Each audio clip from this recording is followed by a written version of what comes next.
ठीक है। आज हम लोग करेंगे सबसे पहले genito urinary fistula. Genito urinary fistula का मतलब क्या है कि जेनाइटल ऑर्गन से यूरिन पास हो रहा है। क्योंकि देखिए मतलब जो वीमेन होता है उसमें दो ओपनिंग होता है, एक यूरेथ्रा का होता है और एक वजाइना का होता है। ये है आपका यूरेथ्रा का ओपनिंग, यूरेथ्रल ओपनिंग, और ये है वजाइनल ओपनिंग। तो यूरिन सिर्फ यहाँ से आना चाहिए। अगर किसी कारणवश यहाँ से आ रहा है तो उसको क्या बोल लेंगे हम लोग कि आपका जो जेनाइटल ऑर्गन, ये क्या है जेनाइटल ऑर्गन, ठीक है। ये आपका जेनाइटल ऑर्गन है ना, वेजाइना, ठीक है। और ये है आपका यूरिन का।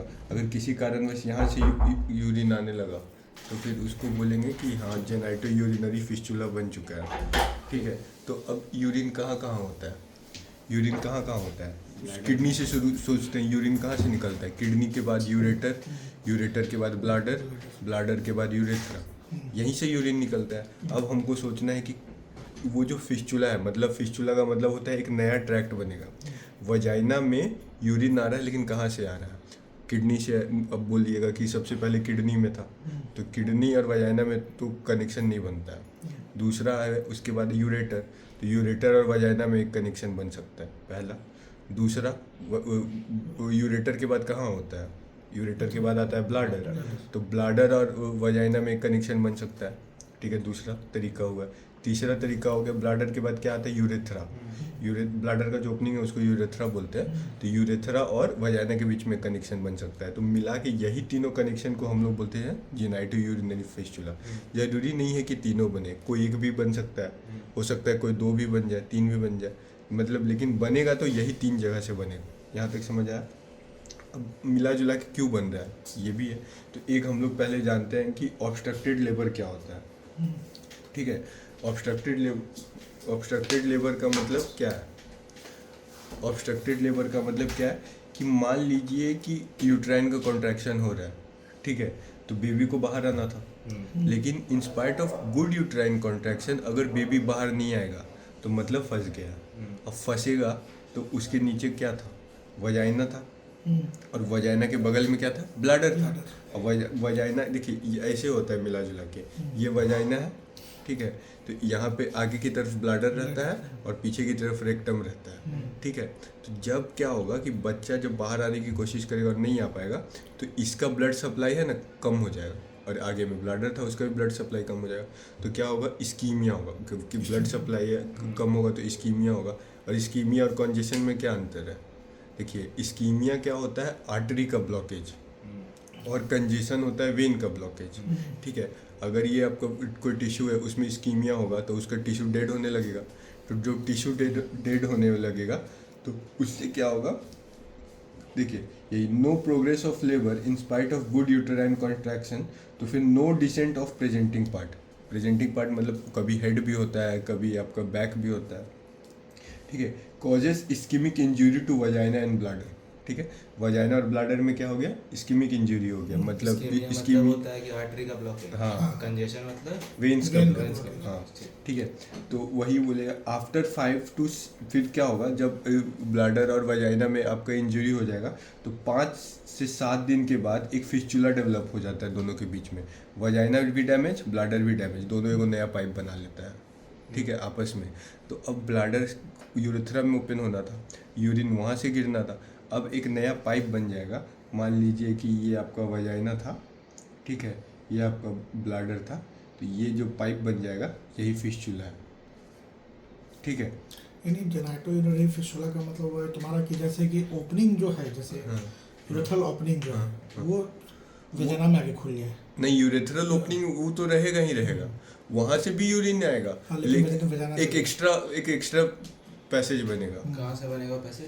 वो पैसेज बनेगा यहाँ से, ब्लाडर से। हम क्या बोले, 3 जगह से बन सकता है, यूरेटर से, ब्लाडर से, और उसके नीचे यूरेथ्रा से, समझ में आया? ठीक है। तो it can be prevented by urinary catheterisation for 14 to 21 days. अब होता क्या है? देखिए होता कुछ नहीं है, ज़्यादा कोई बड़ा रॉकेट साइंस नहीं है। क्या है कि नॉर्मली यूरेथ्रा में मान लीजिए आपका यूरिनरी ब्लाडर में आपका यूरिन पूरा भर गया, तो वो क्या करेगा, प्रेशर डालेगा कि हमको बाहर जाना है, तो उसको टेक्निकली यूरेथ्रा के थ्रू निकलना चाहिए था। अब इस्कीमिक नेक्रोसिस के कारण वॉल से वीक, मान लीजिए ये चारों दीवार मजबूत है, यही एक दीवार मतलब यूरेथ्रा वाला कमज़ोर है तो वहाँ से निकलता था।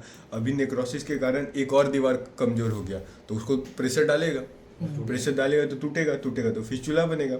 लेकिन अगर मान लीजिए कि हम उसमें इतना यूरिन कलेक्ट ही नहीं होने दें तो हम लोग फिस्चुला बनने से रोक सकते हैं ना, क्योंकि प्रेशर तो तब लगेगा जब भरा रहेगा। तो उसके लिए अब हम ब्लैडर में अगर हमको यूरिन को कलेक्ट होने नहीं देना है तो हम आर्टिफिशियली उसको चाहेंगे कि तो हम यूरिन निकाल लें।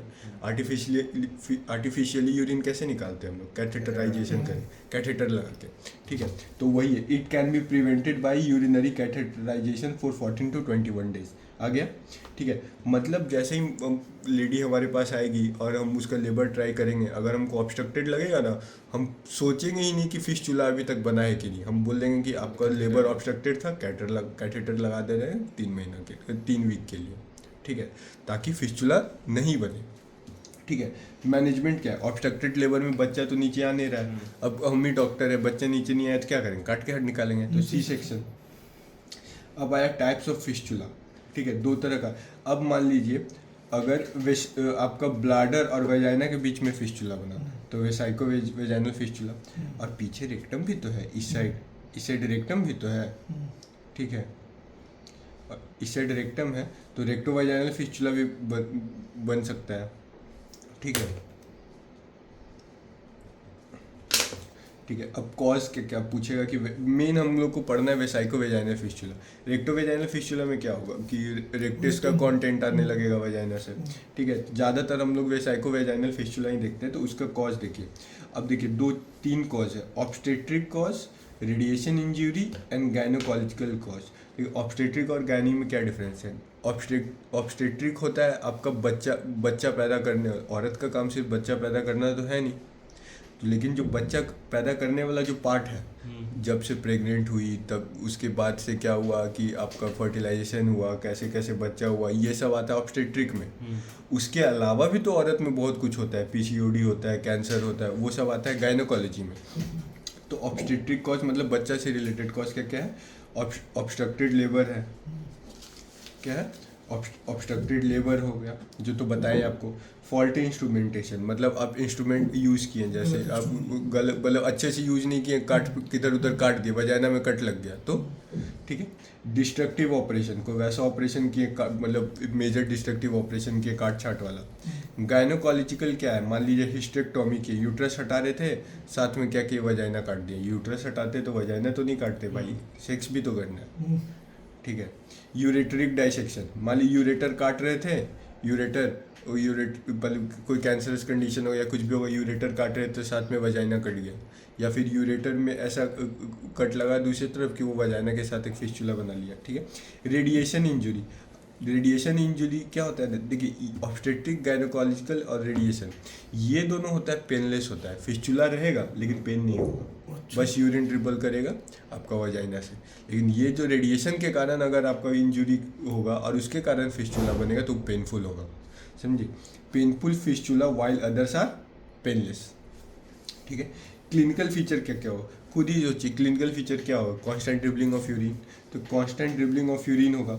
अब जहाँ पे लगातार यूरिन निकलते रहेगा तो आसपास इनर थाइज वाला एरिया क्या होगा, छिल जाएगा, उसी को बोलते हैं वल्वा एंड थाई एक्सकोरिएटेड मतलब छिलना।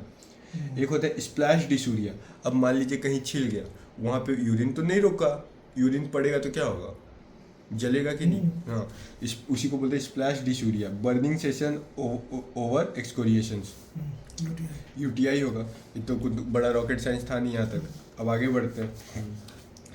डायग्नोसिस कैसे करेंगे, एक 3 टेस्ट होता है, 3 swab test, double dye test और सिस्टोस्कोपी, ये बेस्ट मेथड है, ठीक है।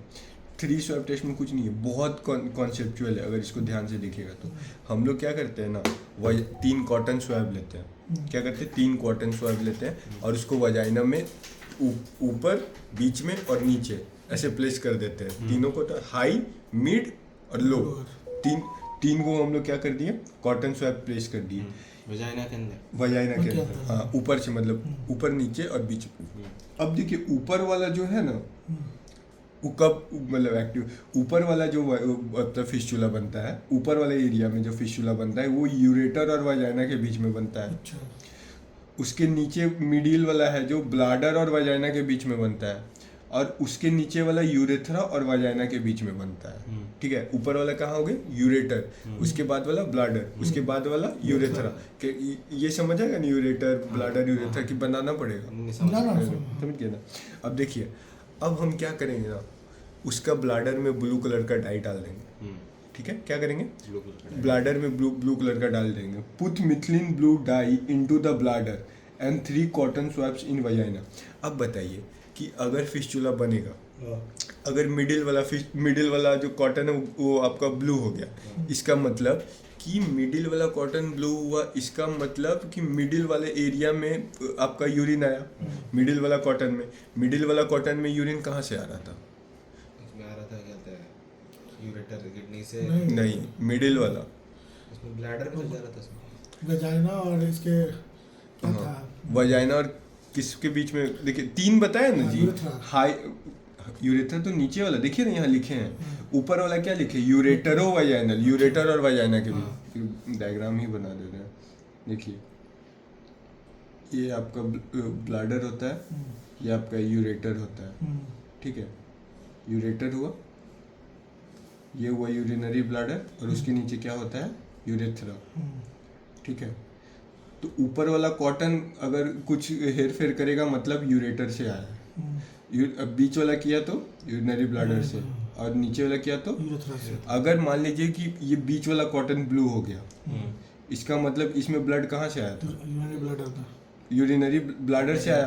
तो इसका मतलब अगर हम ब्लाडर में यूरिन डालें और बीच वाला ब्लू हो गया, इसका मतलब आपका कैसा है, मिड वेसाइको वेजाइनल फिस्चुला है। अब नीचे वाला बना तो यूरेथ्रो वेजाइनल फिस्चुला। अब सवाल है कि ऊपर वाला में कहाँ से आता है, यूरेटर से। आप लोग अब वो कहाँ डाले हैं, वो डाई यहाँ पे, तो ये वाला चीज इसको ब्लू तो कर नहीं पाएगा, क्योंकि वो तो इसके नीचे जाएगा ना, इधर तो ब्लू जाए होगा नहीं। तो ऊपर वाला जो है सिर्फ ऐसा होगा, यूरिन के कारण वो वेट हो जाएगा, अच्छा, भीग जाएगा, लेकिन उसमें ब्लू कलर नहीं दिखेगा। यहाँ समझ आया? फिर से बता, ये चेक करे फिस्चुला है कि नहीं। हाँ, फिस्चुला है कि नहीं, और फिस्चुला है कि नहीं, और अगर है तो कहाँ, किसके बीच में बना। हाँ, यानी हम लोग जो बीच में डालेंगे तो सिर्फ वेट नीचे होगा, ऊपर में डालेंगे तो ऐसे भी तो ये नीचे ही जाएगा। तो नीचे जाएगा ना। तो नीचे जाएगा तो देखो, मान लीजिए ऊपर वाला, अगर ऊपर से फिस्चुला बना है, ठीक है, तो बीच वाला कॉट इधर रखेंगे, बाहर रखेंगे नहीं, तो अंदर रखेंगे, वजाइना के अंदर रखेंगे। जैसे ये तुम्हारा ब्लाडर ये जो भी है, यहाँ तुम्हारा वो बन गया, ठीक है, ये मान लो कि तुम्हारा वो है, वजाइना है, यहाँ 3 कॉटन लगाए, ठीक है। अगर ये वाला गीला हुआ मतलब इसके बीच में कनेक्शन होगा, नीचे वाला ब्लू हुआ मतलब इसके बीच में कनेक्शन हुआ, ये वाला हुआ तो इसके बीच में कनेक्शन। ब्लू नहीं होगा इसीलिए क्योंकि वो तो नीचे चला जाएगा, वो वेट की वजह से पता चला, यूरिन के वेट की वजह से। हाँ, ठीक है, यहाँ तक समझ आया कि फिर ये लिख लेंगे ना, ठीक है। अब डबल डाई टेस्ट करते, ये दोनों तो हम लोग आराम से कंफर्म कर लेंगे, कोई दिक्कत नहीं। इसमें हमको थोड़ा कन्फ्यूजन होगा क्योंकि कलर तो दिख नहीं रहा। तो इसमें क्या करते हैं ना, हम लोग ब्लाडर में मिथिलीन ब्लू डालते हैं और ओरल उसको टैबलेट लेने बोलते हैं, पीरिडियम, क्या बोलते हैं, put methylene blue dye into bladder and pyridium tablet orally. क्या करते हैं, पीरिडियम टैबलेट को ओरली देते हैं। पीरिडियम टैबलेट क्या काम करता है, वो है ना यूरिन को वो रेड बना देता है, ठीक है, यूरिन को क्या बना देगा, रेड कर, और किडनी से ही रेड आएगा, मतलब यहाँ भी रेड रहेगा। अच्छा, यूरेटर के पास भी रेड रहेगा क्योंकि यहीं से किडनी निकले, यहीं से तो आपका कैसा निकलेगा, रेड निकलेगा। तो pyridium gives red colour to urine. अब हमको पता करना है कि जो ये क्यों करते हैं, ये इसलिए करते हैं कि जो ऊपर वाला है, अभी इसमें तो कलर नहीं पता चल रहा था। अब मान लीजिए कि ये अगर इसमें भी हम स्वैप डालेंगे 3, इसमें भी 3 कॉटन स्वैप डालें, इसमें भी 3 कॉटन स्वैप डालेंगे। इसमें सिर्फ ब्लाडर में क्या करेंगे, इंजेक्शन कर देंगे, इसमें ब्लाडर में इंजेक्शन देंगे मिथिलीन ब्लू का, उसके साथ साथ टैबलेट भी देंगे। तो जो आपका वो वाला है, फर्स्ट वाला है, वो तो पहले वेट हो रहा था, सिर्फ गीला हो रहा था, अभी क्या होगा, वो थोड़ा रेडिश ऑरेंज टाइप का हो जाएगा, ऑरेंज टाइप का। तो ऑरेंज हो जाएगा मतलब कि आपका यूरेटर से कनेक्शन है, ठीक है। तो वही है, to confirm uretero vaginal fistula imparts orange colour to the high cotton ball. ठीक है। ठीक है। सबसे बेस्ट डायग्नोसिस होता है सिस्टोस्कोपी। सिस्टोस्कोपी क्या है? डायरेक्ट ब्लैडर में घुसेंगे। सिस्टो का मतलब होता है आपका ब्लैडर। डायरेक्ट ब्लैडर में घुसेंगे, अंदर जाके देखेंगे कि कहाँ पे छेद है। तो इससे अच्छा और क्या ही हो सकता है। Best diagnostic test for uretero vaginal fistula instrument लाइकोस। ठीक है। इंट्रावेनस यूरोग्राफी होता है, उसमें क्या करते हैं कि आईवी डाई का इंजेक्शन दे देते हैं आईवी, और उसके बाद वो आपका यूरिन जहाँ जहाँ फ्लो करेगा पूरे शरीर में वो दिख जाएगा। ठीक है। मतलब शरीर के अंदर आपका पेल्विस एरिया में ही जहाँ जहाँ भी यूरिन जाएगा पूरा, मतलब उसका चैनल दिखेगा यूरोग्राफी में, जो हम लोग उसमें भी पढ़े थे यूरोलॉजी में। यूरोलॉजी का का कोई भी डायग्नोसिस पूछेगा एग्जामिनेशन मतलब इन्वेस्टिगेशन में, सब में आईवीयू लिखना है, इंट्रावेनस यूरोग्राफी। ठीक है। तो मैनेजमेंट क्या है? अब बोलेंगे कि छेद, अब बोलिएगा कि उसमें तो क्या हो गया, एक नया पैसेज बन गया। ठीक है। तो क्या करें? तो अब ये बोल सकते हैं, अगर सीमेंट लगा के पूरा, या तो दीवार बंद करेंगे, तो अभी तो दीवार कमजोर है। होता है ना, 5 ईंटा एक दिन में जुड़ता है, उसके ऊपर और ईंटा नहीं जुड़ता है तो गिर जाता है। तो अभी क्या है कि अभी हम उसमें स्टिच लगाएंगे तो सारा वॉल नेक्रोज्ड है, तो अभी स्टिच लगाएंगे तो खींच के टूट जाएगा। तो अभी तो हम उसको नहीं कर सकते। तो इमीडिएट में क्या है कि divert the stream with catheter. Catheter लगा देंगे और छोटा फिस्टुला होगा तो खुद ब खुद हिल कर जाएगा। ठीक है। और जिंक क्रीम देंगे थाई में तो वो हो गया है ना, हाँ, तो परफोरेशन एक्सकोरिएशन, तो उस छिल जाता है, तो उसमें जिंक क्रीम देंगे कि वो हाइड्रेटेड रखेगा, और एंटीबायोटिक देंगे कि अगर कोई इन्फेक्शन ना हो इसके लिए। और क्या करेंगे, एक चीज देखिए, रिपेयर कब करेंगे? रिपेयर पहले क्यों नहीं किए? क्योंकि टूट जाएगा ना वो stitching. Do not repair immediately as ischemic area can't hold sutures and so repair after 3 months. 3 months के बाद क्या करेंगे? Sims saucerization after 3 months. Sims saucerization surgery का नाम है, उसको करते हैं अंडर जीए मतलब under general anaesthesia. Under general anaesthesia को अंडर को ऐसे लिखते हैं। ठीक है। उसमें क्या करेंगे हम लोग? कुछ नहीं है, बहुत ईजी है। देखिए, ये यूरिनरी ब्लैडर है। ठीक है। ब्लैडर का अंदर वाला लेयर है म्यूकोसा, और बाहर वाला लेयर है सिरोसा, और ये है आपका वजाइना का लेयर। 3 गो लेयर दिखा, तीनों में ना सर्कुलर स्टिच डालते हैं। मतलब एक यहाँ पे, एक यहाँ पे, एक यहाँ पे, इसी को बोलते हैं सिम सॉसराइजेशन। देखिए, ये यूरिनरी ब्लैडर, इसका अंदर वाला लेयर है, अंदर ये नहीं म्यूकोसा, और ये अंदर बाहर वाला लेयर है सिरोसा। तो यहाँ लिख देते हैं म्यूकोसा, ये सिरोसा, और ये वजाइना का लेयर है। फिस्टुला तो ऐसे ही बना होगा ना पाइप, तो हमको इसको बंद करना है, तो हमको स्टिच करना है। तो या तीन दीवार टूटा होगा ना, तो तीनों में एक बार मतलब सर्कुलर सुचर बनाते हैं। तो वही है mucous membrane of bladder, serosa membrane of bladder, and vagina में क्या है? 3 circular stitches done in knee chest position. Knee chest position वही जिस पोजिशन में बच्चा जन्म लेता है, लिथोटोमी, ऐसे मतलब पैर को ऊपर करके ऐसे। अब अगर मान लीजिए रेक्टो वजाइनल फिस्टुला बना, लो रेक्टो वजाइनल फिस्टुला बना, मतलब रेक्टम और वजाइना के बीच में एकदम लास्ट में कनेक्शन है, तो उसको make it complete perineal tear and repair after 3 months. Perineal tear का मतलब क्या होता है? पेरिनियम वाला जो एरिया है, ठीक है, ये वाला जेनाइटल एरिया, उसमें आपका पूरा माँ चुज जाएगा वहाँ पे, वो दोनों फिस्टुला बन जाएगा आपका, ब्लैडर से भी और रेक्टम से भी। तो उसको पूरा करके, पूरा उसको तोड़ के एक नया अच्छे से बनाते हैं उसको। अगर हाई रेक्टो वजाइनल फिस्टुला है तो कोलोस्टोमी करना पड़ेगा, कोलोस्टोमी, और फिर रिपेयर इन लेयर्स, धीरे धीरे एक लेयर में रिपेयर करना पड़ेगा। कुछ दिन के लिए कोलोस्टोमी बैग लगाना पड़ेगा। कोलोस्टोमी बैग क्या होता है? जो फीकस तुम्हारा रेक्टम कैनाल से निकलता है, उसको यहाँ पे एब्डोमेन में हम लोग एक छेद करते हैं, तो यहाँ से फीकल मटेरियल निकलता है एब्डोमेन से। बस हमसे टीचर है ना, उनकी वाइफ को कोलोस्टोमी बैग लगाओ।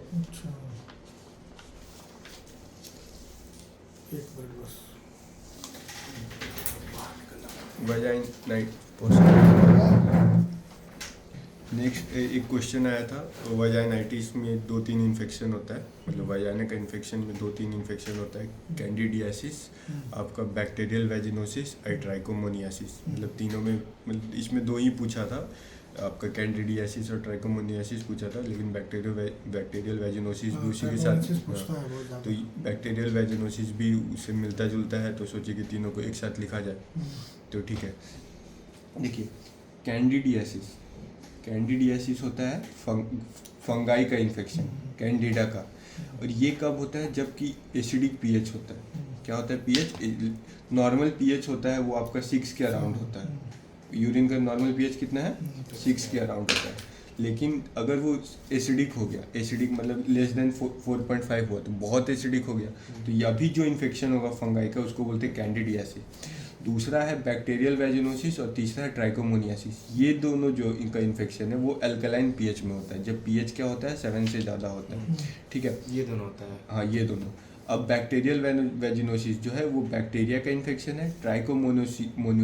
ट्राइकोमोनियासिस जो है वो 7 से ज़्यादा होगा तब ये दोनों होगा ना। हाँ, एल्कलाइन तो पीएच 7 से ज़्यादा ही ना होता है। ट्राइकोमोनियासिस जो है वो प्रोटोजोआ का इन्फेक्शन है। आ गया? ठीक है, तो ये फंगाई का, ये बैक्टीरिया का, ये प्रोटोजोआ का। अभी तक तो क्लियर है, कोई दिक्कत नहीं, कोई परेशानी नहीं। आगे ठीक, ये कॉज्ड बाय क्या है? Caused by dimorphic fungi. Dimorphic fungi का मतलब क्या है? एक ऐसा फंगाई जिसका 2 अलग अलग चेहरा हो। ठीक है, ऐसा समझिए डायमॉर्फिक मतलब। ठीक है, तो उसमें 2 अलग अलग चेहरा तो क्या है? एक है ब्लास्टोस्पोर। ब्लास्टोस्पोर क्या करता है? वो एक जगह से दूसरे जगह फैलने में हेल्प करता है। दूसरा है माइसीलिया। माइसीलिया क्या है? फैलने में नहीं, वो किसी कहीं पे चिपकने में हेल्प करता है। अच्छा। तो एक चेहरा फैलता है और दूसरा चेहरा चिपकता है। इन्वेजन एंड एडरेंस के लिए माइसीलिया है और स्प्रेड के लिए ब्लास्टोस्पोर फंगाई का इन्फेक्शन। अब क्या होगा इसमें क्लिनिकल फीचर में? क्या होगा? Curdy white discharge plaque on vaginal wall. Vaginal wall में क्या होगा कि वाइट डिस्चार्ज होगा। जब आप उसको खुरीदने का ट्राई करेंगे ना, ऑन रिमूवल, जब आप उसको खुरीदने का ट्राई कीजिएगा ना, तो क्या होगा? हल्का हल्का ब्लीडिंग होगा। ब्लीडिंग की होगी। देखिए जो फंगाई है वो क्या है, मान लीजिए ऐसे ऐसे वॉल था, ये फंगाई ऐसे घुसा हुआ, हम इसको निकालने का, घुसा किससे? माइसीलिया से। हम इसको निकालने का ट्राई करेंगे तो माइसीलिया इसको रगड़ेगा, इसको रगड़ेगा ना, तो यहाँ से क्या होगा? ब्लीडिंग हो। इसी को बोलते हैं पेटिकियल हेमरेज। पेटिकियल हेमरेज कैसे होता है? छोटा छोटा डॉट डॉट डॉट डॉट करके जो हेमरेज होता है उसको बोलते हैं पेटिकियल हेमरेज। इसमें और क्या होगा? Out of proportion प्लूराइटिस। प्लूराइटिस का मतलब होता है इचिंग। आउट ऑफ प्रोपोर्शन का मतलब तुमको लगेगा कि देखने में लगेगा कि ना उतना बड़ा प्रॉब्लम नहीं है, लेकिन इचिंग बहुत ज़्यादा होगा। प्लूराइटिस का मतलब इचिंग होता है। हाँ, तो आउट ऑफ प्रोपोर्शन का मतलब औकात से ज़्यादा।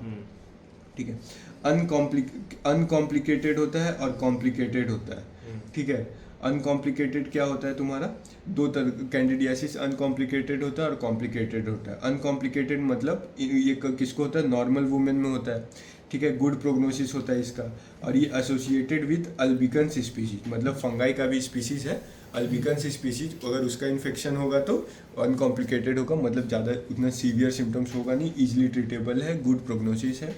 ठीक है, कॉम्प्लिकेटेड कब होगा? In immunity compromised patient like DM, TB, pregnancy.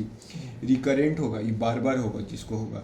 और associated with non albicans fungi, मतलब जो अलग स्पीसीज है। तो इसका ट्रीटमेंट क्या है? एजोल क्रीम्स, मेट्रोनिडाजोल का क्रीम आता है, वो सब है। फिर ओरल फ्लूकोनाजोल है। अब कोई भी आपका फ़ोन साइलेंट करना, वाइब्रेशन बंद करना। ठीक है, ओरल फ्लूकोनाजोल देंगे। ओरल कोई भी फंगाई का इन्फेक्शन होता है उसमें हम लोग क्या करते हैं? वो जोल ही देते हैं, अजोल ही देते हैं। ठीक है, फ्लूकोनाजोल, इट्राकोनाजोल, ये सब। और इसमें हम लोग को मेल और वुमेन दोनों का ट्रीटमेंट करना पड़ता है, क्योंकि ये मेल और फीमेल दोनों पार्टनर को ट्रीट करना पड़ता है, क्योंकि सेक्सुअली ट्रांसमिटेड है। ठीक है, दूसरा आया bacterial vaginosis. Bacterial vaginosis bacteria से होता है। बैक्टीरिया कौन सा? Caused by Haemophilus vaginalis. दूसरा नाम है गार्डनेला वेजिनालिस। ठीक है, इसमें एमसेल स्कोर होता है। एमसेल मतलब देखिए क्या होता है? एमसेल क्राइटेरिया होता है। एमसेल क्राइटेरिया में 4 कंपोनेंट है। 4 कंपोनेंट में अगर मिनिमम 3 पॉजिटिव हो गया ना, तो हम बोलेंगे भैया आपको वेजिनोसिस। ठीक है, तो 4 कंपोनेंट कौन सा है? क्रीमी डिस्चार्ज, मतलब वाइट क्रीम डिस्चार्ज। विफ टेस्ट कैसे करते हैं? जो वजाइना का सिक्रीशन है उसमें 10% KOH मिलाएंगे, तो उससे अमाइन निकलेगा, और अमाइन का स्मेल एकदम पंजेंट होता है। ठीक है, तो विफ टेस्ट पॉजिटिव देख लिए। फिशी ऑर्डर मतलब मछली का स्मेल। क्लू सेल्स मतलब जब उसको हिस्टोपैथोलॉजी करेंगे, मतलब लैब में भेजेंगे, तो vaginal epithelium with embedded bacteria, मतलब उसमें क्लू सेल्स दिखेगा कि जो वजाइना के एपिथेलियम है उसमें क्लू सेल्स दिखेगा। तो इन चारों में से कोई 3 भी सही हो गया तो बोलेंगे भैया आपको तो हो गया। हाँ, तो इसमें ईचिंग नहीं होता है। ठीक है। ट्रीटमेंट क्या किए, उसमें मेट्रोनिडाजोल, और इसमें सिर्फ फीमेल को करते हैं, मेल को नहीं करते क्योंकि नो सेक्सुअल ट्रांसमिशन, ठीक है। आया ट्राइकोमोनियासिस। ट्राइकोमोनियासिस क्या होता है, प्रोटोजोआ से होता है। किससे होता है, प्रोटोजोआ। तो प्रोटोजोआ का नाम होगा कुछ, कॉज्ड बाय ट्राइकोमोनास वैजिनालिस। ये वो फ्लैजिलेट प्रोटोजोआ है। फ्लैजिलेट प्रोटोजोआ का मतलब प्रोटोजोआ जिसमें रस्सी निकला रहता है मूवमेंट के लिए, ठीक है, फ्लैजिला, ठीक है। मूवमेंट मतलब motile organism causes severe irritation है, सीवियर प्रोराइटिस। जो ये कि फ्लैजिलेट है, इसका मतलब ये क्या है, मोटाइल है। कोई भी मोटाइल ऑर्गेनिज्म अगर कोई भी बीमारी करेगा तो उसका सिम्टम्स बहुत सीवियर होगा, ठीक है। वही है, motile organism cause severe irritation है, सीवियर प्रोडाइटिस, ठीक है। तो वेजाइना कैसा दिखेगा, उसको बोलते हैं कॉल्पाइटस मैक्युलैरिस। कॉल्पाइटस मैक्युलैरिस अगर नहीं भी याद रहेगा तो स्ट्रॉबेरी वेजाइना बोलते हैं उसको, मतलब पूरा लाल लाल दिखेगा, बीच में मतलब वैसे नहीं तो छोटा छोटा वो दिखेगा, स्वेलिंग टाइप का, इन्फ्लामेशन होगा, स्ट्रॉबेरी वेजाइना पूरा मतलब लाल होगा अंदर से, ठीक है। डिस्चार्ज कैसा होगा, greenish yellow discharge, frothy discharge होगा, greenish yellow, frothy discharge. Treatment यहाँ भी वही मेट्रोनिडाजोल, और इसमें भी मेल और फीमेल दोनों को ट्रीट करना पड़ता है क्योंकि ये सेक्सुअली ट्रांसमिटेबल है, ठीक है। तो इलाज की यही है। वेजिनाइटिस इतना ही था। हाँ, इसमें तो वेजिनोसिस पूछा भी नहीं था, लिख दिए, ठीक है। अब अगला करते हैं AUB। PCOD इसके बाद ये थोड़ा बड़ा, ये तुरंत हो जाएगा। हाँ? AUB का मतलब कुछ नहीं है। AUB है आपका एबनॉर्मल यूटेराइन ब्लीडिंग। एबनॉर्मल कब बोल सकते हैं, या तो समय, जो समय है उस समय पे नहीं आ रहा है, कभी भी मन कर रहा है आ जा रहा है। दूसरा, जितना अमाउंट में आना चाहिए उससे ज़्यादा हो रहा है, तो उसको क्या बोल दिया, abnormal uterine bleeding. Any abnormal amount of bleeding और इरेगुलरिटीज इन ब्लीडिंग। कॉज में याद रखना है टिप्स CD, क्या याद रखना है, टिप्स CD। T से tumour, benign tumour, malignant tumour में भी मिला जुला के कुछ भी होगा वो आपका यूट्रस में, तो कुछ ना कुछ ब्लीडिंग कैसे दिखाएगा। ब्लीडिंग, यूट्रस का काम क्या है, ब्लीडिंग करना, बच्चा करना। कुछ भी होगा तो बच्चा नहीं करेगा और क्या होगा, ब्लीडिंग करेगा। तो जितना कुछ आता है सब लिखना है, तो सब लिखना है, तो उसका भी उत्तर दिमाग में नहीं आता है, तो उसका ट्रिक बनाया गया था टिप्स CD। T से हो गया ट्यूमर, I से हो गया इन्फेक्शन, P से हो गया pregnancy related cause such as मान लीजिए threatened abortion, missed abortion, incomplete abortion, ectopic pregnancy, तो प्रेगनेंसी रिलेटेड सारा काम हो गया। सिस्टमिक डिसऑर्डर, पता है तो कहीं भी ब्लीडिंग होगा तो सिस्टमिक डिसऑर्डर में ये दोनों नाम हमेशा लिखना है, लीवर डिसऑर्डर और हाइपोथायरॉयडिज्म, क्योंकि लीवर से ही प्लेटलेट रिलेटेड है। लीवर खराब, प्लेटलेट खराब, ब्लीडिंग, ठीक है। हाइपोथायरॉयडिज्म, कोअगुलोपैथी मतलब क्या हो गया कि प्लेटलेट में प्रॉब्लम हो गई, जैसे ITP हो गया, इम्यूनोथ्रोम्बोसाइटोपिन, थ्रोम्बोसाइटोपिनिया, परपुरा, हाँ, थ्रोम्बोसाइटोपर्पुरा। ITP को परप्यूरा ही था कुछ, वही था भाई। इम्यूनोथ्रोम्बोसाइटोपिनिया, ठीक है। एक होता है वॉन विल्ब्रेंड्स डिजीज। क्या होता है वॉन विल्ब्रेंड्स डिजीज, इसको नाम याद रखिए क्योंकि हर जगह ये नाम आता है, कहाँ भी जहाँ भी कोअगुलोपैथी लिखना है ये वाला लिखना ही है। हाँ, ड्रग्स में हेपरिन, वारफरिन, COCP मतलब combined oral contraceptive pills, IUCD जो आपका आता है कॉपर्टी, ये सब और ये हो गया टिप्स CD हो गया। एक आता है D, ये होता है डिसफंक्शनल यूटेराइन ब्लीडिंग।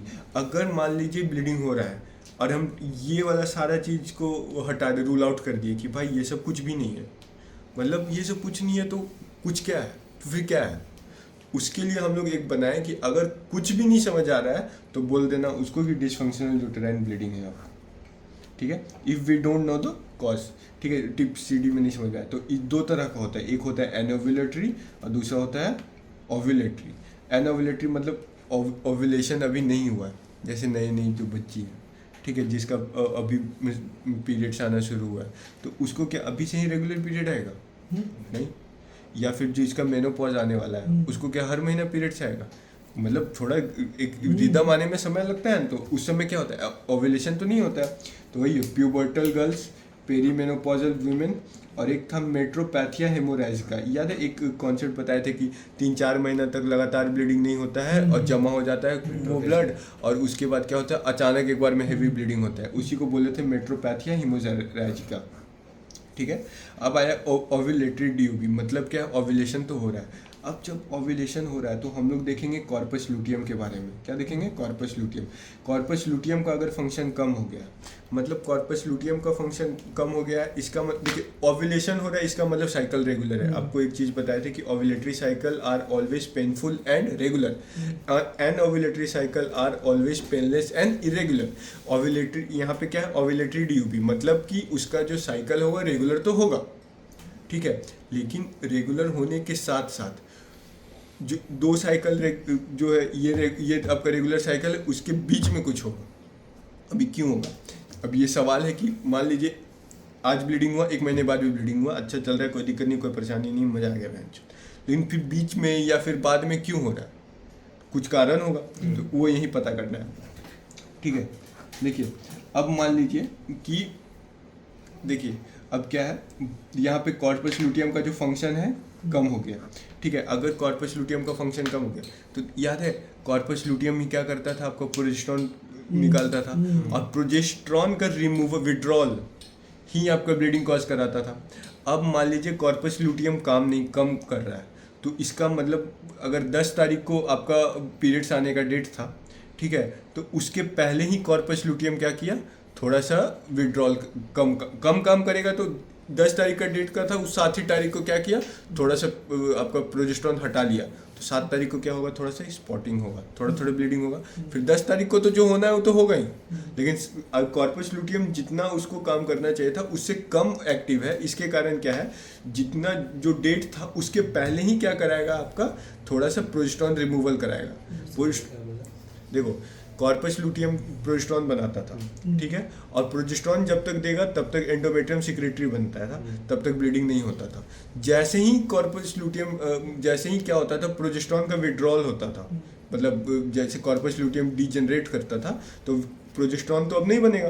प्रोजेस्टेरॉन जैसे ही बनना बंद होता है उससे क्या होता है? तुरंत ब्लीडिंग हो जाता है। अब मान लीजिए कॉर्पस लुटियम का फंक्शन कम हो गया, कॉर्पस लुटियम का फंक्शन कम हो गया तो क्या होगा कि उसको 10 तारीख को बंद करना था सब कुछ, लेकिन वो अभी कमज़ोर है तो बेचारा 7 तारीख को ही थोड़ा सा बंद कर देगा, फिर वो चलाएगा कि 10 तारीख तक किसी तरह खींचेगा, तो 7 तारीख को थोड़ा सा बंद करेगा तो प्रोजेस्टेरॉन विड्रॉल होगा कि नहीं? प्रोजेस्टेरॉन विड्रॉल उस समय होगा, तो उस समय क्या होगा? आपका एक्सपोर्टिंग होगा, ठीक है, उस समय तो हुआ ही, लेकिन 10 तारीख को तो जो होना है होगा ही, मतलब प्री मेंस्ट्रुअल स्पॉटिंग 10 तारीख को होना था लेकिन 7 तारीख को हो गया, प्री मेंस्ट्रुअल स्पॉटिंग हुआ।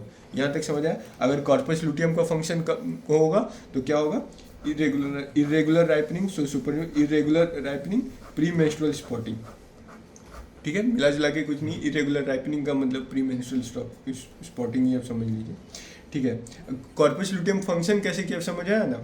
अब मान लीजिए कि कॉर्पस लुटियम का फंक्शन काम ज़्यादा कर रहा है, औकात से ज़्यादा, ठीक है, तो 10 तारीख को टेक्निकली उसको क्या था? पूरा कॉर्पस लुटियम खत्म हो जाना था, ठीक है, 10 तारीख को कॉर्पस लुटियम खत्म होना जाना चाहिए था, सारा प्रोजेस्टेरॉन खत्म हो जाना, पूरा ब्लीडिंग होने के माँ चुट जानी थी बहन।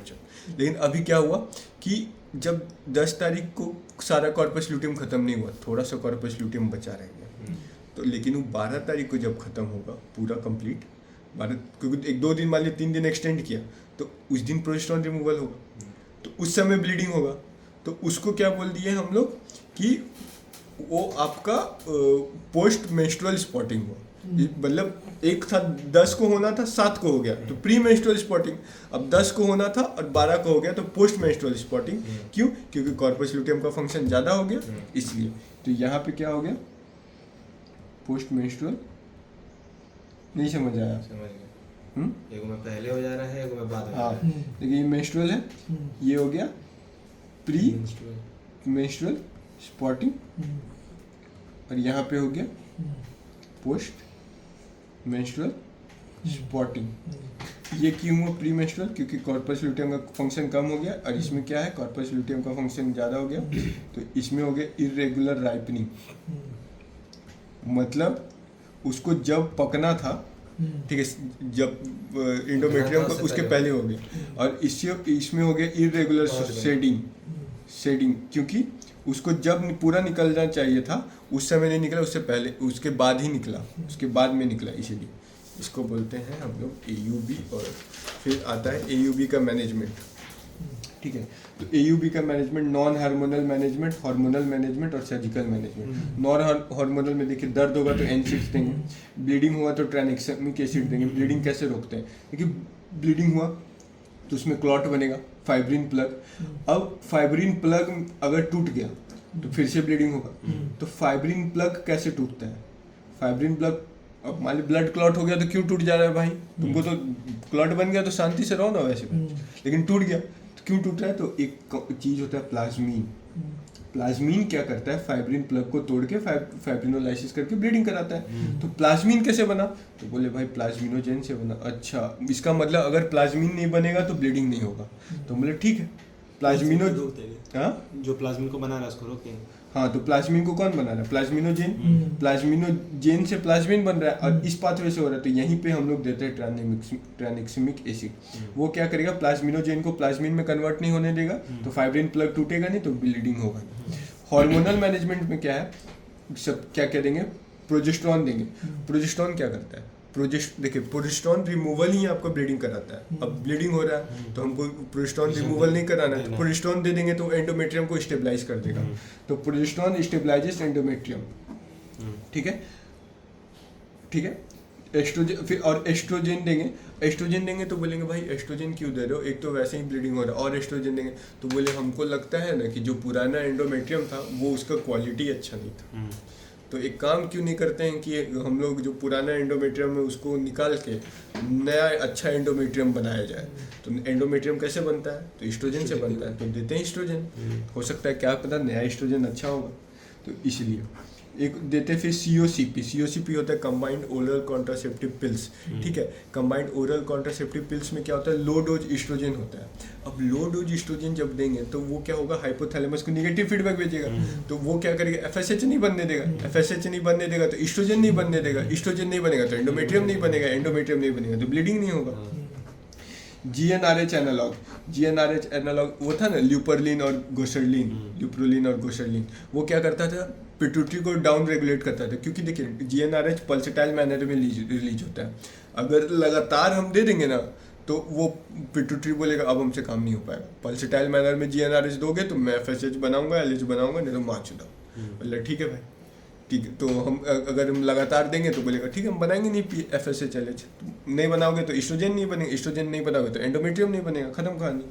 या फिर हम लोग GnRH एंटागोनिस्ट दे देते हैं, डायरेक्ट ही पिट्यूटरी को रोक देते हैं कि भाई बनाओ ही मत।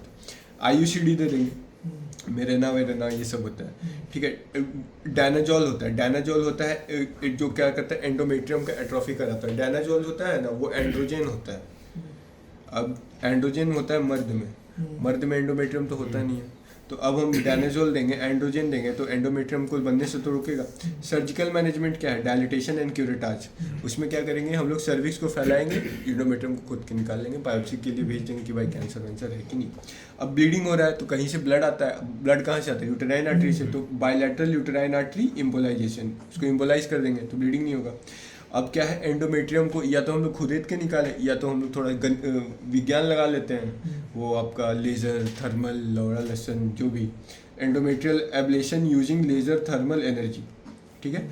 या फिर अगर सब कुछ बच्चा कंप्लीट हो गया है तो बोलेंगे भाई यूट्रस हटाओ, माच दाओ, कोई मतलब नहीं है, क्या ही ज़रूरत है इतना टेंशन लेने का, जब हो ही गया बच्चा क्या करोगे यूट्रस का। सेक्स के लिए तो वजाइना चाहिए तुमको, यूट्रस तो चाहिए नहीं। हिस्टेक्टोमी में करते हैं TAH-BSO। TAH-BSO क्या होता है?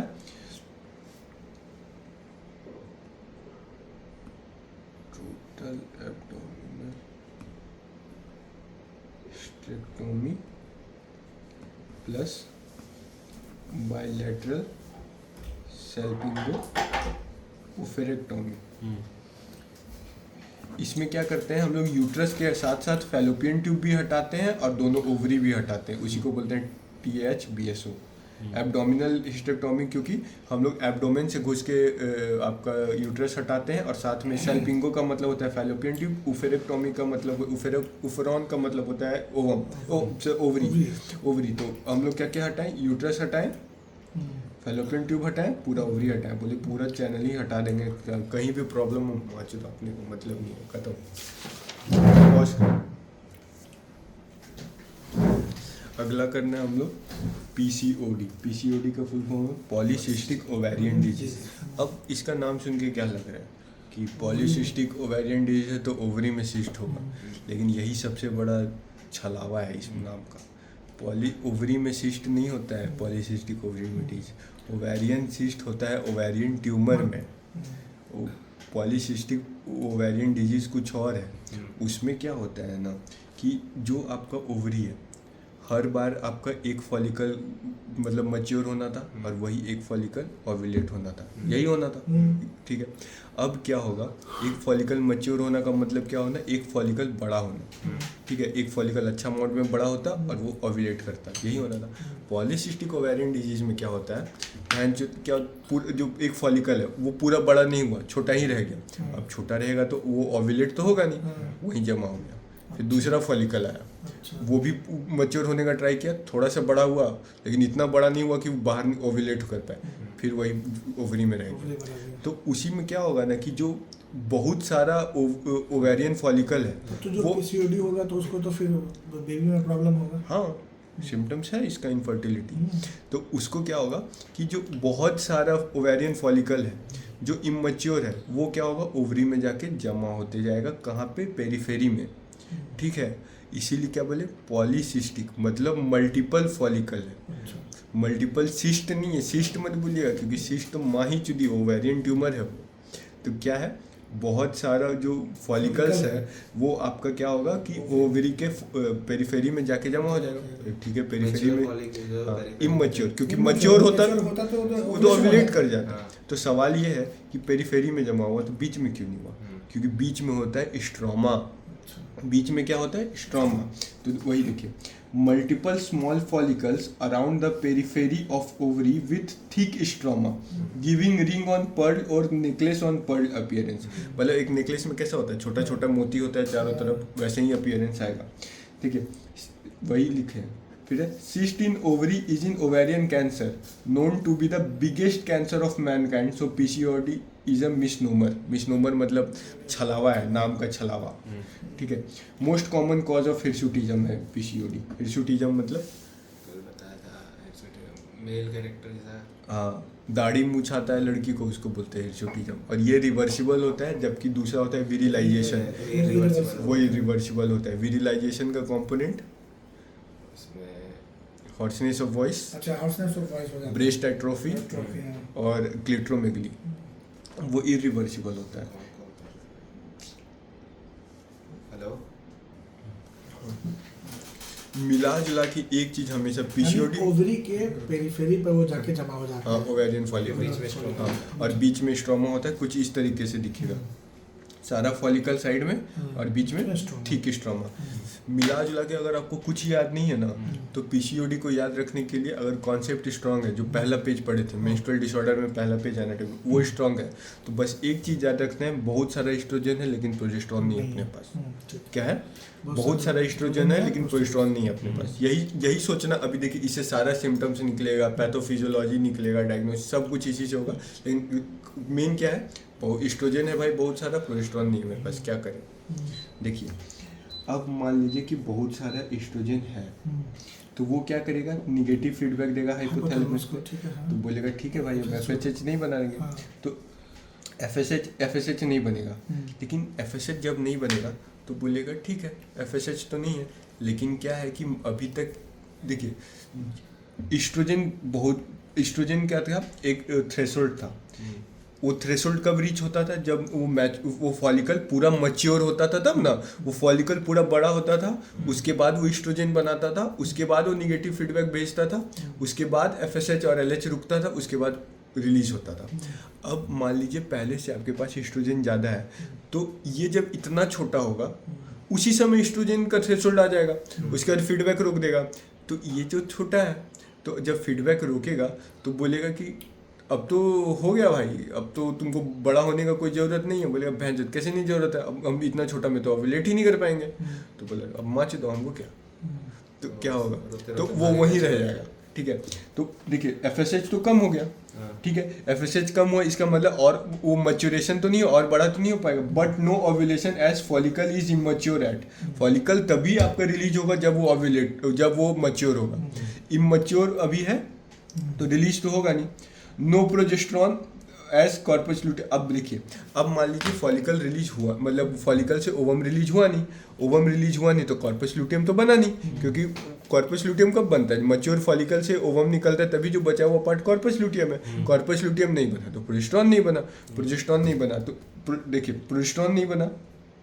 अब प्रोजेस्टेरॉन नहीं बनेगा तो वो LH पे निगेटिव, वहाँ पे LH बनाने के लिए निगेटिव फीडबैक कैसे देगा।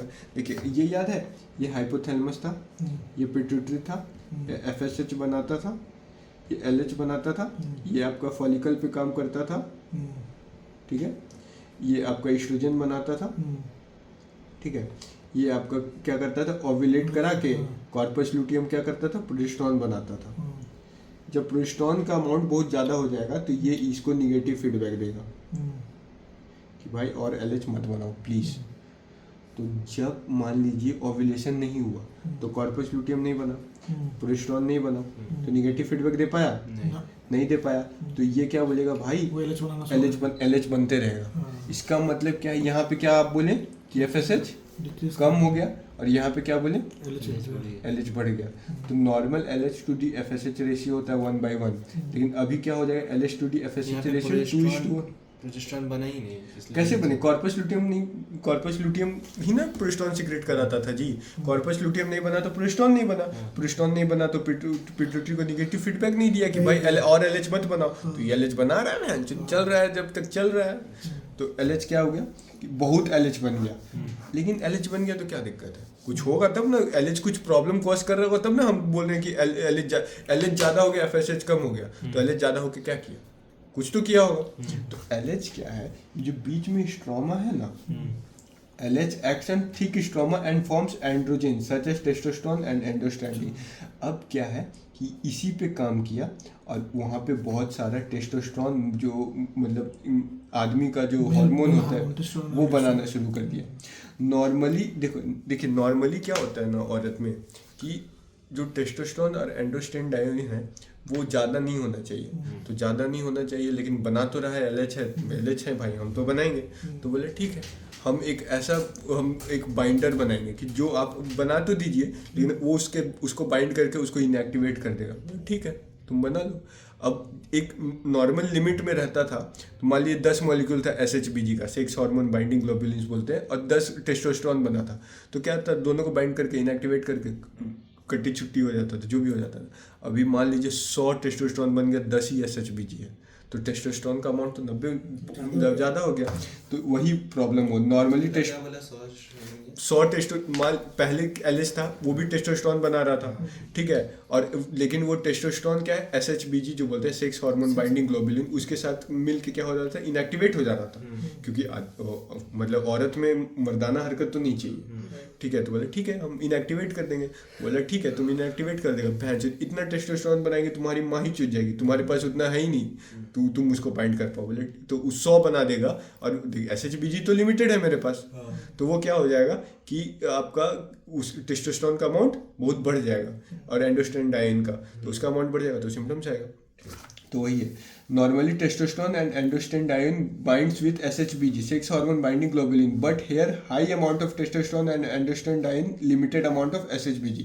सो अब क्या होगा, मोर फ्री एंड्रोजन होगा, तो मेल में होता है, हाँ, तो ज़्यादा फ्री होगा, तो इसलिए उसको क्या हो जाएगा, हिरसुटिज्म हो जाएगा। अब पता चला PCOD के पेशेंट को हिरसुटिज्म क्यों होता है। PCOD का पेशेंट जब भी देखना, चेहरा पे थोड़ा थोड़ा बाल रहेगा, तो वही LH ज़्यादा होगा ना, हाँ, LH ज़्यादा बन रहा हो, यही उसका पैथोफिजियोलॉजी है। अब हमें बहुत फिजियोलॉजी है, पैथोफिजियोलॉजी उसका भी एक ही बताया है, ठीक है। दूसरा देखिए, आपको हम क्या बताएं, मिला जुला के एक चीज़ याद रखना, एस्ट्रोजन बहुत ज़्यादा है। अब देखिए, मान लीजिए कि कोई ओबीस पेशेंट है, ठीक है, ओबीस पेशेंट है, मान लीजिए यहाँ पे क्या है, मस्त ग्लूकोज था, ठीक है, ये आपका ओवरी था, ग्लूकोज क्या करेगा, ओवरी में जाएगा, फॉलिकल के पास, उसको ग्लूकोज देगा, बोलेगा भाई बड़ा हो जाओ, मस्त मैच्योर हो जाओ, मजा आ गया, बोलेगा ठीक है, हो जाएंगे, बड़ा होगा, मैच्योर होके ये ओव्यूलेट कर जाएगा। अब मान लीजिए किसी को इंसुलिन रेजिस्टेंस है, क्या है, इंसुलिन रेजिस्टेंस। इंसुलिन रेजिस्टेंस है, इस कब कब होता है, डायबिटीज़ मेलाइटिस में होता है, ओबेसिटी में होता है। अब उसको मान लीजिए as insulin resistance in obesity and DM, तो ग्लूकोज क्या है, वो अंदर नहीं जाएगा, अंदर नहीं जाएगा ग्लूकोज। ग्लूकोज को अंदर सेल के अंदर कौन ले जाता है, इंसुलिन ले जाता है। अब ग्लूकोज अंदर नहीं जाएगा, जब इंसुलिन रेजिस्टेंस होगा किसी कारणवश, जैसे डायबिटीज है या फिर उसको ओबेसिटी है, तो ग्लूकोज अंदर नहीं जाएगा।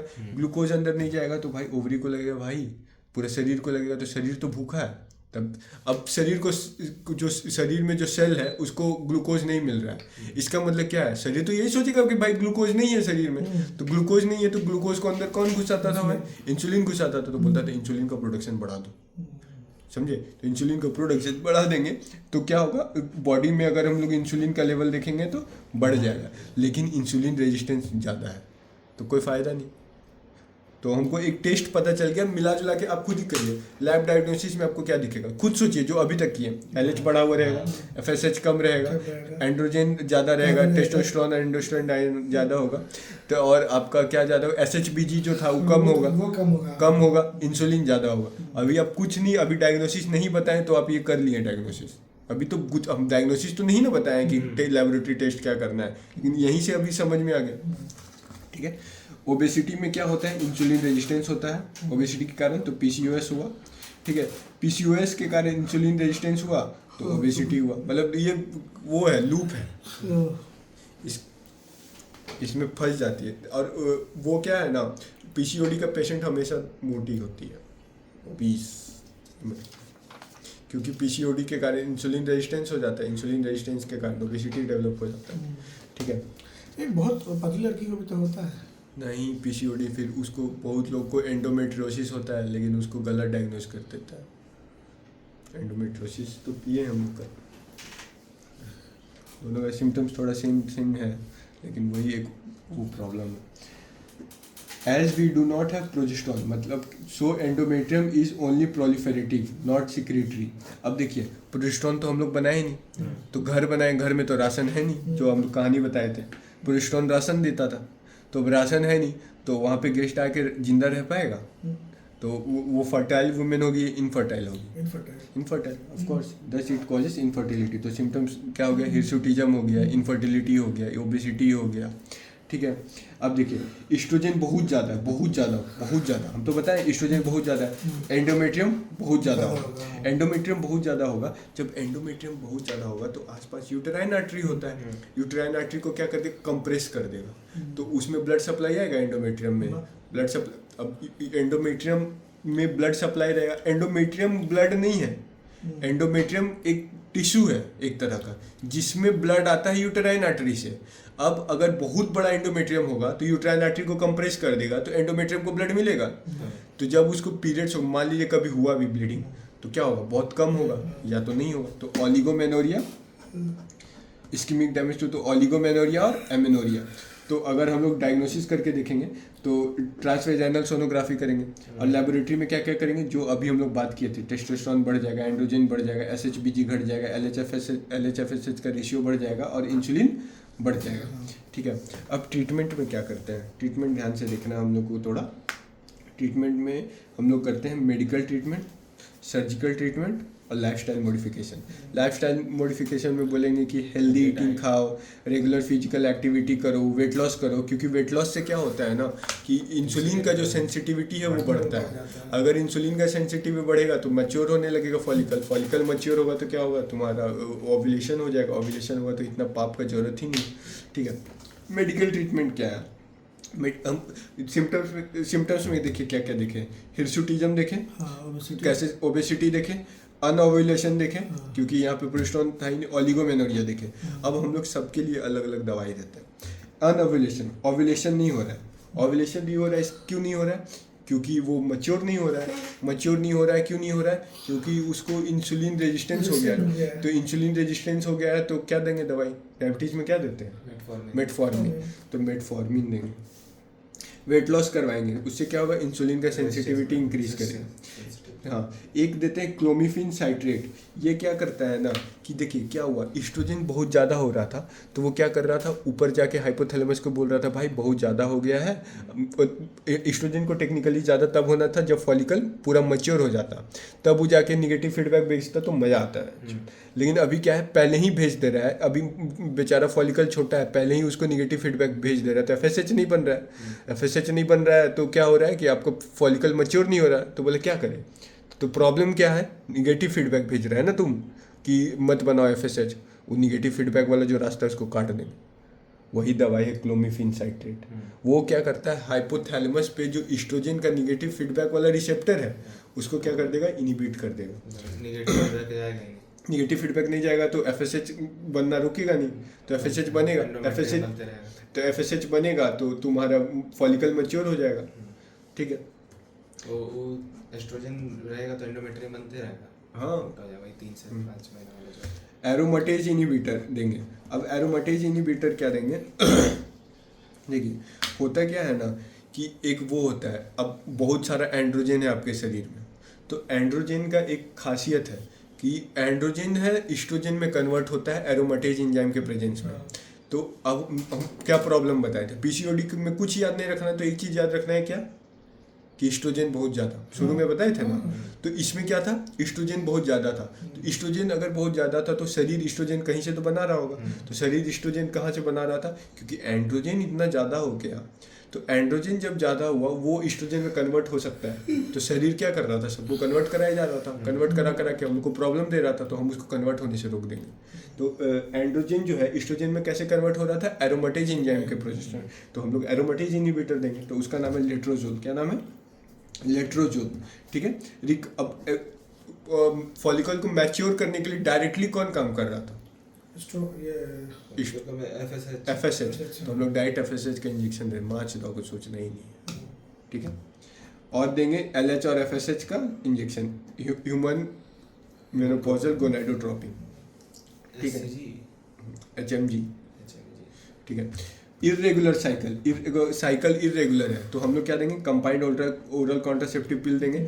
मतलब क्या करेंगे ना, हम लोग उसको कुछ नहीं करेंगे, जितना दिन तक दवाई खिलाएंगे उतना दिन तक ब्लीडिंग नहीं होगा, जिस दिन दवाई छोड़ेंगे ब्लीडिंग होगा। फिर क्या करेंगे, फिर एक महीने जिस ब्लीडिंग हुआ 5 दिन, ठीक है, कैसे मिला जुला के क्या करते हैं, 5 दिन का साइकिल हुआ, ठीक है, 5 दिन ब्लीडिंग हुआ, 6ठा दिन से दवाई खिलाए, 21 दिन और मतलब नेक्स्ट तक, तो मतलब क्या 27-28 दिन तक, फिर उसके बाद छोड़ दिए, उसके बाद ब्लीडिंग हो गया, फिर 6ठा दिन 5 दिन ब्लीडिंग हुआ, फिर 5 दिन, तो इस एक तरह का इरेगुलर आप साइकिल को रेगुलर तो कर दिए, लेकिन वो आर्टिफिशियल साइकिल आप बनाए। एक होता है प्रोस्टोन ओनली पिल्स। प्रोस्टोन ओनली पिल्स क्या होता है, वो जो एंडोमेट्रियम है उसको सिक्रेटरी बनाता है, सिक्रेटरी बनाएगा मतलब एंडोमेट्रियम को स्टेबलाइज करेगा। ठीक है, हिरसुटिज्म के लिए क्या करेंगे, एंड्रोजन ही ना हिरसुटिज्म कॉज करा रहा है, तो एंटी एंड्रोजन देंगे, फिनेस्टेराइड देते हैं, एंटी एंड्रोजन। ठीक है, और कॉस्मेटिक ट्रीटमेंट फॉर हेयर। क्यों, कॉस्मेटिक ट्रीटमेंट फॉर हेयर क्या करते हैं, प्रिवेंट। अब किसी लड़की का चेहरा पे बाल हो जाएगा तो डिप्रेशन में जाएगी, तो खूब खाना खाएगी, वो स्ट्रेस ईटिंग होता है ना, खाएगी तो मोटा हो जाएगी तो इंसुलिन का वो हो जाएगा, रेजिस्टेंस होगा तो पीसीओडी हो जाएगा तो फिर हिरसुटिज्म हो जाएगा, हिरसुटिज्म होगा तो फिर डिप्रेशन में जाएगी तो फिर खाएगी, तो ये साइकिल बन जाता है। तो इसलिए इसको रोकने के लिए हम लोग उसका बाल हटा देते हैं, कॉस्मेटिक ट्रीटमेंट। सर्जिकल तरीका है लैप्रोस्कोपिक ओवेरियल ड्रिलिंग। अब बताइए एलएच कहाँ से बन रहा था, एलएच बनना था उससे, एलएच बहुत ज़्यादा बना था, तो एलएच ही आपका एंड्रोजन बना रहा था। एंड्रोजन कहाँ बना रहा था, बीच में जो स्ट्रोमा था उसमें। तो हम लोग ऐसा क्यों नहीं करते, ओवरी के बीच में जो स्ट्रोमा है उसको पूरा तबाह कर देते हैं, स्ट्रोमा तबाह कर देंगे, एंड्रोजन ही नहीं बनेगा। तो उसी को हम लोग बोलते हैं laparoscopic ovarian drilling to damage the stroma, this can stop pathophysiology. इतना तो रॉकेट साइंस था नहीं। ठीक है, एक आता है डायग्नोस्टिक क्राइटेरिया होता है रॉटरडम्स क्राइटेरिया। क्या है रॉटरडम्स क्राइटेरिया, मतलब तीन क्राइटेरिया है, उसमें से 2 पॉजिटिव हो गया तो हम लोग बोलेंगे आपको पीसीओडी है।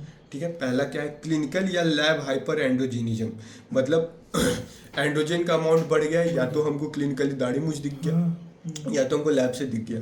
ठीक है, अनओव्यूलेशन मतलब इरेगुलर साइकिल, और यूएसजी फीचर ऑफ पीसीओएस, इन तीनों में से कोई 2 दिख गया हमको तो हम लोग बोलेंगे आपको पीसीओडी है, हो गया।